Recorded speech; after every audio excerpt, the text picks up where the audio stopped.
এই দুনিয়ার সবার থুতনির মধ্যে অক্টোপাসের ঠ্যাং আছে। সময়টা ২০২৬ সাল, কিন্তু আজব ব্যাপার কি জানো, লোকটার মুজেই আবার স্কুইডের শিক্কাবাব খাইতে পাগল। নিজে স্কুইড আবার স্কুইড খায়, এইটাই ভবিষ্যৎ। এইদিকে পুরো দুনিয়ার মানুষের অবস্থা আরও কপালপুরা। সব মানুষের থুতনিতে গজাইছে অক্টোপাসের ঠ্যাং।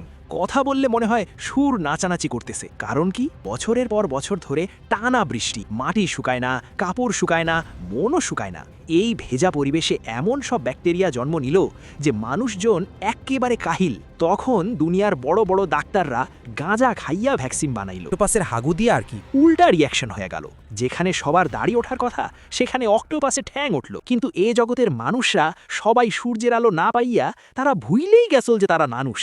তারা পড়ালেখা করতেছে, প্রেম প্রীতি করতেছে, হাসাহাসি করতেছে। তখনই হঠাৎ করে একদিন সূর্য উঠল। তারা এতটা খুশি ছিল যে মনে হচ্ছে আজ বিরিয়ানিতে চিংড়ি মাছের গু দিয়া বানাইছে। গরম এত ছিল যে পৃথিবীতে আগুন ধরে গেছে, ঘর বাড়ি পুইরা ছাই হইতাছে। এখন তারা পুইরা পুরা কাবাব হইয়া গেছে।